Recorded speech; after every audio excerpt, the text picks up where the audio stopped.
이제 완연한 가을입니다. 계절 중 가을을 제일 좋아하시는 분들도 많으실 텐데요.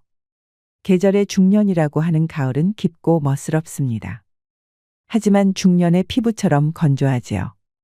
30대 중반부터 시작된다는 노화. 가을의 낭만처럼 중년의 숙성된 마음은 좋아하지만 신체적으로 일어나는 변화는 아쉽습니다. 여름 내 싱싱했던 잎사귀가 바싹하게 말라 색이 바래는 것처럼 인생의 중반에 들어서면 촉촉하던 피부는 메마르고 거칠어집니다. 거기다 눈도 뻑뻑해지고 식음료 포장지에 표기된 영양성분이나 가전제품 설명서의 작은 글씨가 읽기 힘들어집니다. 우리가 나이 들면서 느끼는 원인 모를 몸 안팎의 불쾌 증상과 노화 현상은 세포가 건조하기 때문이라고 하는데요. 고혈압과 노안, 피부 트러블, 우울증과 치매 같은 노화 증상과 질병들의 진짜 원인이 무엇이고, 세포의 수분 흡수력을 되찾아 노화를 늦추고 질병을 치유할 수 있는 방법들을 알려드리겠습니다. 오늘 소개해드릴 건강서적은 노화는 세포 건조가 원인이다.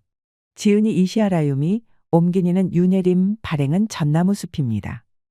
오늘의 영상은 중년 노년들이 꼭 보셔야 되는 내용입니다. 영상을 끝까지 시청하셔서 마른 가지에 물이 오르면 다시 잎이 돋고 꽃이 피듯 중년이 넘어도 젊고 건강한 몸을 유지할 수 있는 황혼의 청춘을 오래도록 만끽하시길 바랍니다. 지금부터 말씀드릴 내용은 일상에서 조금만 신경 쓰시면 지킬 수 있는 소소한 원칙들입니다. 꼭 실천하셔서 건강한 노후를 보내시길 바랍니다. 그럼 지금부터 잠시 책 속으로 들어가 보겠습니다. 고대 그리스의 철학자 아리스토텔레스도 말했듯이 노화란 우리 몸이 차츰 건조해지는 현상이다. 지금 가지에서 딴 싱싱한 사과도 시간이 지날수록 껍질부터 말라 쭈글쭈글해지다가 결국 속까지 상한다. 인간이라고 다를 바가 없다. 촉촉하고 윤기나던 피부는 나이가 들수록 메마르고 거칠어진다. 눈도 뻑뻑해지고 손끝에 물기도 말라 책장을 넘길 때면 손끝에 침을 묻히게 된다. 또 음식을 삼키다 목에 걸려 사례가 걸릴 때도 많다. 이게 다 몸속 세포가 건조해졌다는 증거다. 그뿐만이 아니다. 비만 오면 허리나 무릎이 아파온다. 또 유독 배와 턱에 군살이 붙는다.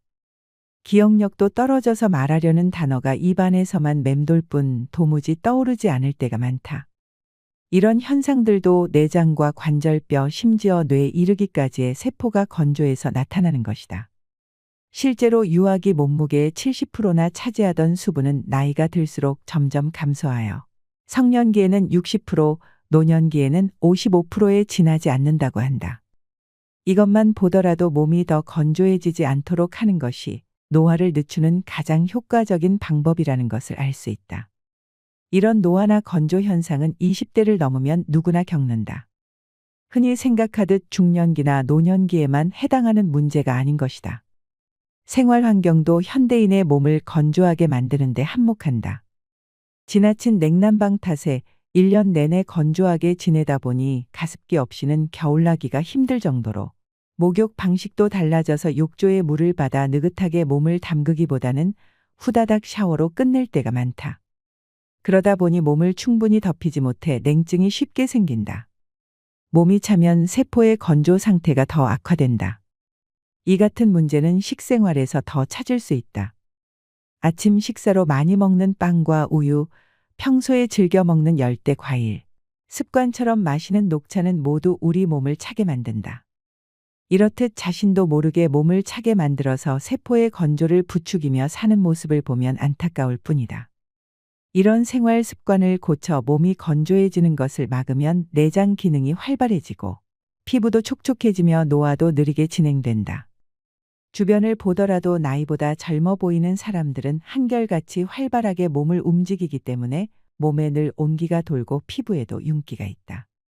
내장이나 뼈, 혈관의 세포가 건조해진 겉모습에만 영향을 미치는 것이 아니라 다양한 질병에 걸리기도 한다.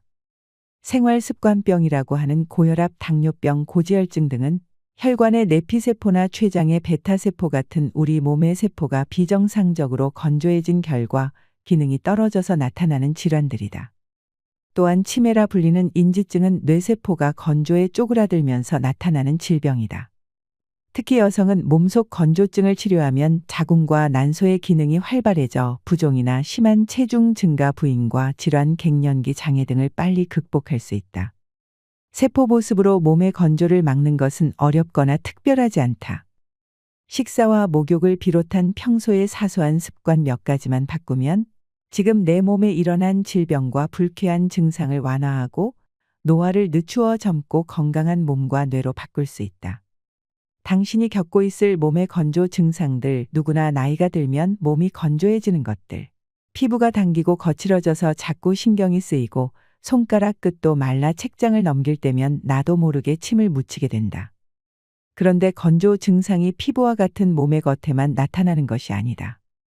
음식이 목으로 잘 넘어가지 않아서 사례가 들 때도 많다. 특히 침 분비량이 적은 노인들에게 자주 있는 일인데 심한 경우에는 떡 같은 것이 목에 걸려 숨지는 일까지 일어난다. 몸이 건조해서 나타나는 노화 증상은 이 밖에도 여러 가지가 있다. 몇 가지 예를 들면 다음과 같다. 요즘 들어 뭘 좀 먹기만 하면 소화가 잘 되지 않아 속이 더부룩하고 술 마신 다음 날에는 어김없이 숙취로 고생한다. 눈에 띄게 뱃살이 찌기 시작하고 머리카락이 힘이 없이 푸석푸석하다. 탈모로 머리숱이 부쩍 줄었다. 날씬하던 종아리가 푸석푸석하고 굵어졌다. 이 같은 노화 현상의 원인은 다름 아닌 세포 건조에 있다. 생선을 말리면 수분이 날아가 껍질이 쭈글쭈글해지는데 이것은 우리 피부의 주름이 늘어난 상태에 해당한다. 나무가 시들면 속이 비는 것은 골다공증이 생기는 원리와 같다. 줄기를 자른 꽃은 시간이 지나면 생기를 잃고 바싹 말라 더는 물기를 빨아들이지 못하는데 이것은 지나치게 세포가 메말라 우리 몸이 수분을 흡수할 수 없게 되는 것과 마찬가지다. 우리 몸속에서 일어나는 이 같은 건조 현상을 그대로 두었다가는 언제 내 몸이 건어물이나 드라이 플라워처럼 될지 모르는 일이다. 혹 여러분도 다음과 같은 몸의 건조 증상에 시달리고 있지는 않는지 체크해 보길 바란다. 평소에 목이 자주 마른다. 비만 오면 몸 여기저기서 불쾌한 증상이 나타난다. 이유 없이 땀을 많이 흘린다. 유독 하체가 뚱뚱하다 등의 증상은 세포가 건조해 노화가 진행됐다는 증거다. 뇌 노화 역시 뇌세포의 건조는 위축이 원인이다. 뇌가 노화되지 않게 하기 위해 뇌세포의 건조를 막는 운동을 하는 것이 좋다. 특히 하체의 근육을 자주 사용하면 뇌로 가는 수분의 공급이 활발해지므로 인지증을 막는 데 도움이 된다. 허리나 무릎의 통증, 다리의 부종, 정력 감퇴 같은 하체와 관련된 이상이 나타날 때는 특히 조심해야 한다. 신기능의 저하는 세포의 건조와 노화로 이어진다. 메마른 세포의 수분을 제대로 흡수하게 하려면 수분과 염분이 균형을 이룬 물을 마셔야 한다. 가정에서 쉽게 만들 수 있는 매실, 간장 같은 항노화 효과가 있는 음료를 이용하면 좋다. 과도한 물 섭취는 수독을 일으킨다. 수분 섭취에 대한 그릇된 상식 때문에 다음과 같은 습관을 가진 사람이 많다. 몸을 촉촉하고 생기 있게 하려고 매일 생수를 2리터 정도 마신다. 상쾌하게 잠을 깨기 위해 아침에 일어나자마자 찬물을 한 잔 마신다. 물이나 녹차를 병에 담아 가지고 다니면서 마신다. 이런 방법으로 수분을 섭취하면 오히려 노화를 재촉하게 된다. 몸의 건조가 노화의 적인 것은 분명하지만 그저 물만 마셔댄다고 해서 물이 세포까지 도달하는 것은 아니다. 바로 이 점을 오해하는 사람이 많다. 우리 몸을 젊고 생기 있게 하는 수분은 세포 속 수분이라는 얘기를 앞에서도 했다. 반면 수독을 일으키는 수분은 세포와 세포 사이나 위장 등 있을 필요가 없는 곳에 있는 수분, 즉 세포액이다. 물기를 머금은 듯 촉촉한 몸을 만들려고 아무리 물을 많이 마셔도 물이 직접 세포 속으로 들어가는 것은 아니다. 오히려 세포 외액만 늘어나 수독증이 생길 수 있다. 그렇게 되면 세포가 메마르고 하체 비만이 되며 노화 증상이 심해진다. 나이가 들어 몸속의 절대적인 수분량이 줄었더라도 세포의 수분이 충분하면 젊고 아름다운 몸을 유지할 수 있다. 염분 섭취를 제한하면 노화가 빨라진다. 염분 섭취에 신경을 쓰는 사람이 많긴 많은 모양이다. 요즘 마트의 식품 진열대를 보면 저염된장이나 저염간장, 무염버터 등을 쉽게 찾을 수 있다. 그뿐만이 아니다. 라면이나 찌개를 먹을 때는 짠 국물은 남기고 젓갈이나 장아찌 반찬은 멀찌감치 밀쳐놓는다. 자반고등어도 저염이란 표시가 없으면 사지 않는다. 저염식에 길들기 위한 노력이 정말 눈물겨울 정도다. 하지만 안타깝게도 피를 맑게 하려고 수분을 많이 섭취하거나 고혈압을 염려해 무조건 싱겁게 먹는다고 해서 반드시 큰 효과를 볼 수 있는 것은 아니다. 예전보다 염분 섭취량이 상당히 줄었어도 고혈압 환자 수는 점점 더 늘고 있는 현실이 이를 말해준다. 또 뇌졸중 환자는 감소 추세에 있지만 뇌혈관에 혈전이 생겨 일어나는 뇌경색 환자는 늘어나고 있다. 게다가 암이나 심근경색, 당뇨병, 류마티즘 등의 질병은 염분을 제한하기 전보다도 오히려 큰 폭으로 증가하고 있다. 이런 현상을 보면 과연 염분을 모든 질병의 주범으로 몰아가도 괜찮은가 하는 의문이 든다. 염분은 원래 몸속에서 수분과 함께 기능한다. 우리 몸에서 나오는 눈물이며 땀, 콧물, 혈액이 모두 짜다는 사실로도 이를 알 수 있다. 미네랄이 몸에서 일정한 균형을 유지하고 염분은 수분과 함께 증가하거나 감소하기 때문에 몸속에서 염분만 줄이는 것은 불가능하다. 동양의학에서는 몸속에 남아있는 과도한 수분이 고혈압의 원인이라고 설명한다. 수분이 많아 묽어진 다량의 혈액을 온몸으로 보내려면 심장은 강한 압력으로 박동을 해야 한다. 그러니 혈관 내 압력이 높아질 수밖에 없는 것이다. 몸속의 염분이 몸 밖으로 나갔기 때문이 아니라 염분과 함께 기능하는 수분이 몸 밖으로 나갔기 때문에 혈압이 떨어지는 것이다. 이처럼 과도한 염분 제한은 노화를 향한 전력 질주나 다름없다. 피부 보습제는 세포 건조를 해소하지 못한다. 겨울이 되고 피부가 건조해지면 얼굴이 당기고 피부에 흰가루 같은 각질이 일어난다. 발 뒤꿈치도 갈라지고 거칠어져서 걸핏하면 스타킹 홀이 나간다. 심할 때는 밤마다 몸 여기저기가 가려워서 잠을 설치기도 한다. 이렇다 보니 많은 사람들이 목욕을 마치면 얼른 보습크림부터 챙겨 바르고 틈만 나면 얼굴에 생수나 화장수를 뿌린다. 피부 건조가 심해 주름이나 잡티가 생길까봐 음식으로 섭취할 수 있는 콜라겐을 약 먹듯이 복용하는 사람도 있다. 덩달아 화장품 회사들도 보습 기능을 앞세운 다양한 종류의 화장품을 앞다투어 내놓고 있다. 이처럼 현대인들은 피부가 건조해지는 것을 막으려고 많은 노력을 기울인다. 그런데 피부 보습에는 온갖 정성을 들이면서 혹시라도 화장이 지워질까봐 땀 흘리는 것을 꺼려하거나 땀 냄새가 신경 쓰여 땀 분비를 억제하는 약재를 사용하기도 한다. 이런 모순 때문에 피부노화, 피부세포의 수분 보유력을 높여라. 노인이라도 건강한 사람은 남녀를 불문하고 피부가 매끄럽고 윤기 있다. 반대로 20대 여성 가운데도 피부가 거칠고 메마른 이들이 많다. 그래서인지 보습에 좋다는 로션이며 크림 등을 2중, 3중 겹쳐 바르고 보기에도 부담스러운 두터운 화장으로 맨 얼굴을 감추는 사람들이 있다. 촉촉한 피부를 위해 나름 애를 썼는데도 그마저 효과가 없다면 어떻게 해야 할까? 느긋하게 욕조물에 몸을 담그거나 사우나에서 기분 좋게 땀을 흘리고 났을 때 모습을 한번 떠올려 보자. 분명히 몸 밖으로 수분이 많이 빠져나갔는데도 웬일인지 피부는 촉촉하고 매끈하다 푸석푸석하던 얼굴은 붓기가 빠져 탄력이 생기고 턱선도 날렵해진다. 이처럼 목욕 등으로 몸이 따뜻해지면 우리 몸에서 수분 조절을 주관하는 신장도 따뜻해진다. 그 결과 신장의 기능이 활성화되어 몸속에 불필요한 수분이 신속하게 배출된다. 이와 같은 피부 본연의 힘이 발휘되도록 한다면 인위적인 보습에 의존하지 않더라도 젊은 피부를 유지할 수 있다. 체온이 올라가면 세포 노화를 막는다. 그 방법에는 워킹으로도 부담 없이 체온을 올릴 수 있다. 걷는 것은 몸에 큰 부담을 주지 않으면서 누구나 쉽게 할 수 있는 운동이다. 주로 하체의 근육을 사용하기 때문에 체온이 오르고 신장으로 가는 혈류가 좋아져서 소변량이 많아진다. 다시 말해 걷기만 해도 몸속에 불필요한 수분을 배출해서 노화를 늦출 수가 있다. 하루 1만 보 이상 걸으면 동맥경화를 예방할 수 있다는 연구 결과도 있다. 스쿼트는 워킹과 마찬가지로 주로 하체의 근육을 사용하여 실내에서도 할 수 있는 간단한 운동이다. 제자리에 있어서 무릎을 굽히고 앉았다 일어서는 그런 동작을 반복하면 근육이 단련되고 혈액순환이 잘 되어 체온이 오른다. 30년간 시달린 요통을 스쿼트로 이겨낸 남성 환자가 있다. 필자의 병원을 찾았을 때 그는 다리가 가는 체형의 진통 주사도 듣지 않을 만큼 통증이 심했다. 그는 조심스럽게 스쿼트를 시작해 차츰 횟수를 늘려나갔다. 이렇게 1년간 꾸준히 계속했더니 하루에 150회 이상은 거뜬히 할 수 있게 되었고, 마침내 30년 동안 그를 괴롭혔던 허리 통증은 말끔히 사라졌다.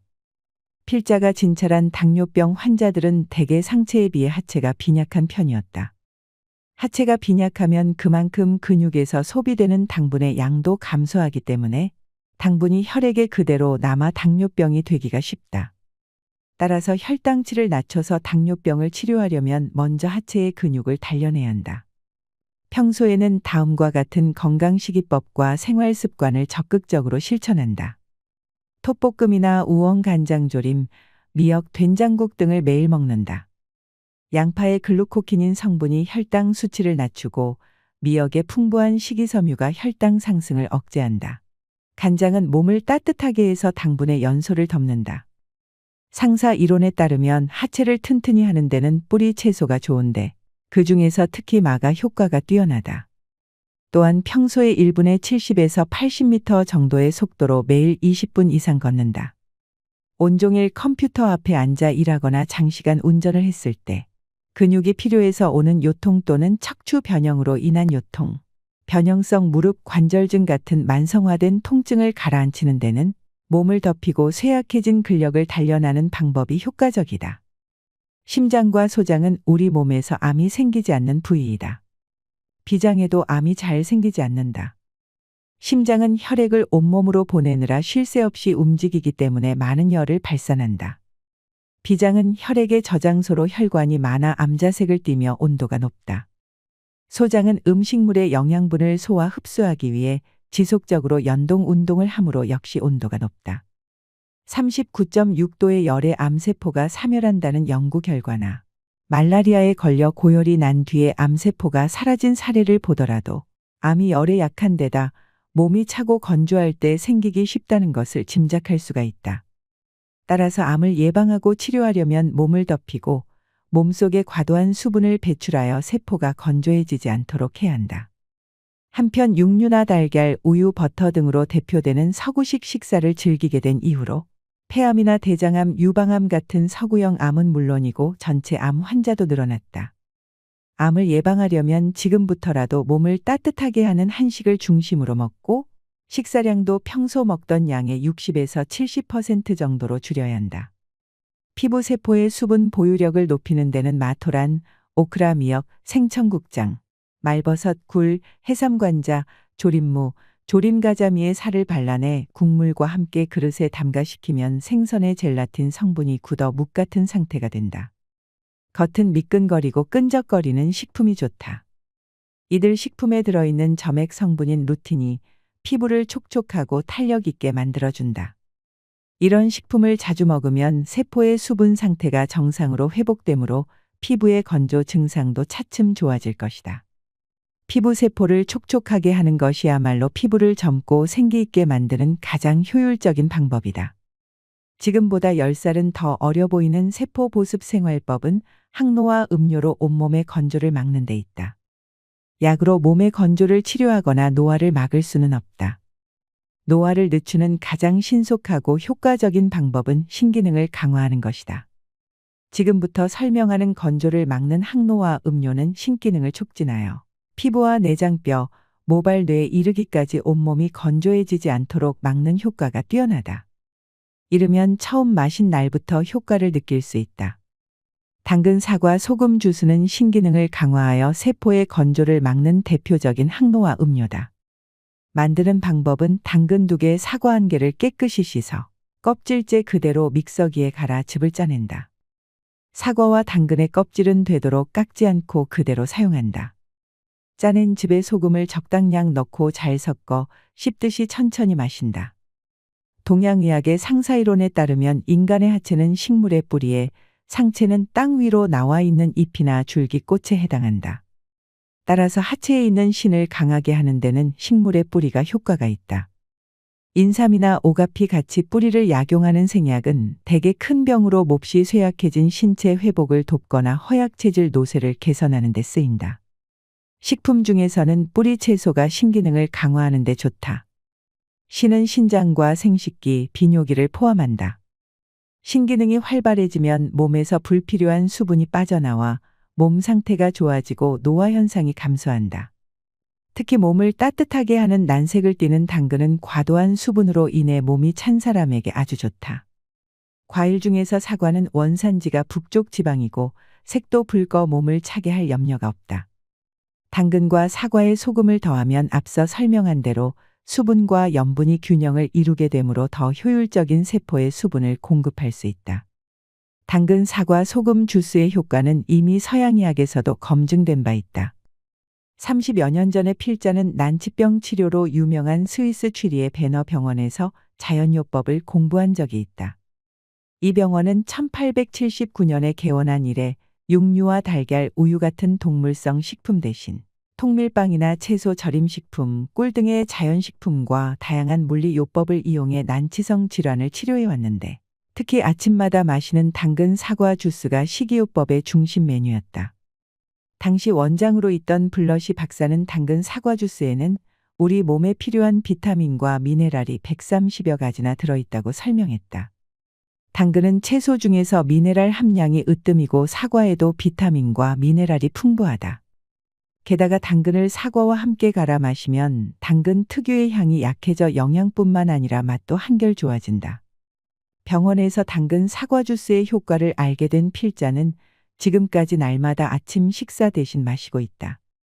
맛도 좋지만 평소에 잤던 설사가 멈추고 바쁘게 일하면서도 늘 활기차고 피부도 건강한 걸 보면 당근 사과 주스의 효과를 톡톡히 보고 있는 셈이다. 당근 사과 주스는 미량의 영양소가 풍부하고 비타민과 미네랄이 균형을 이룬 음료지만 사람에 따라서는 마신 후에 속이 메스꺼리거나 몸이 차가워질 수도 있다. 필자는 임상 경험을 통해서 몸속에 불필요한 수분이 고여 세포가 건조할수록 그와 같은 반응이 많이 나타난다는 사실을 알게 되었다. 그래서 몸속에 생긴 무릉덩이가 당근 사과 주스의 흡수를 방해하지 못하도록 소금을 넣어 세포의 수분 흡수력을 높였다. 이런 원리에 따라 만들어진 것이 바로 당근 사과 소금 주스다. 동양의학과 서양의학 어느 쪽의 관점에서 보더라도 신기능을 강화하여 노화를 막는 효과가 뛰어난 음료다. 항노화 식사법으로 배설 능력을 높인다. 몸이 건조해지지 않게 해서 노화를 늦추려면 신으로 가는 혈류를 좋게 해서 배설 능력을 높여야 한다. 그러려면 당근 사과 소금 주스나 생강 홍차 같은 음료 외에도 항노화 작용을 하는 식품을 평소에 꾸준히 먹어야 한다. 동양의학에서 자주 쓰는 120가지 처방의 70에서 80%는 생강이 들어간다. 생강은 혈액순환과 이뇨작용을 촉진하며 몸을 따뜻하게 하고 배란 작용을 한다. 생강의 주된 효능은 다음과 같다. 몸을 덮여서 땀을 내고 혈액과 체액의 흐름을 좋게 한다. 소변이 잘 나오게 해서 몸속에 과도한 수분을 배출한다. 오늘의 영상 어떠셨나요? 55세의 김정임님은 이렇게 말합니다. 키 155cm에 63kg이었을 만큼 살이 쪘었고 계단도 오르내리지 못할 만큼 오른쪽 무릎이 많이 아팠어요. 그런데 세포 보습을 실천한 지 일주일 만에 몸이 가벼워지기 시작하더니 2달 만에 5kg이 줄고 반년이 더 지나자 처음보다 무려 10kg이나 줄었어요. 그리고 무릎 통증도 많이 나아졌죠. 이젠 날아다닐 것 같아요. 62세의 최성근 씨는 40 넘어서부터 몸무게가 10kg 가까이 불더니 혈압까지 올라서 170까지 올랐어요. 혈압약을 먹으면 일시적으로는 안정되지만 어쩌다 한 번이라도 걸으면 다시 혈압이 올랐죠. 그런데 어느 날 우연히 알게 된 세포 보습을 실천하면서 혈압이 안정되고 살이 빠지고 두뇌 회전도 빨라졌어요. 이젠 일 열심히 하면서 아주 가뿐하게 살고 있습니다. 나이가 중년을 넘기면 젊은이들의 모습과 내 모습을 비교하며 나의 나이듦을 한탄하는 것은 매우 무의미하고 쓸데없는 행동입니다. 나는 내 나이대에서 가장 아름답고 건강하게 그 모습을 유지하면 됩니다. 노화는 누구에게나 공평하게 다가오는 것이고 그 속에서 차이를 두고 싶다면 이왕 늙어가는 거 아름답게 늙어가기 위한 노력을 하면 됩니다. 모든 것은 내 마음먹기에 달린 것이지요. 일상의 사소한 노력이 건강에 큰 영향을 미칠 수 있습니다. 앞에서 설명한 건강식이법을 꾸준히 실천하면 몸속에 불필요한 수분이 배출되어 건조했던 몸이 촉촉해지고 노화의 속도도 늦춰질 것입니다. 작은 실천들이 모여 건강이라는 큰 보상으로 돌아온다는 것을 새삼 깨닫게 되면서 이제라도 세포 보습을 시작하자는 다짐을 하게 됩니다. 더 유익한 많은 내용을 알고 싶으시다면 책 전문을 읽어보시는 걸 추천드립니다. 오늘의 영상이 구독자 여러분들에게 많은 도움이 되셨길 바랍니다. 오늘도 노후의 지혜와 함께 해주셔서 감사드립니다. 황금빛으로 무르익어가는 여러분의 지혜로운 인생을 언제나 응원합니다.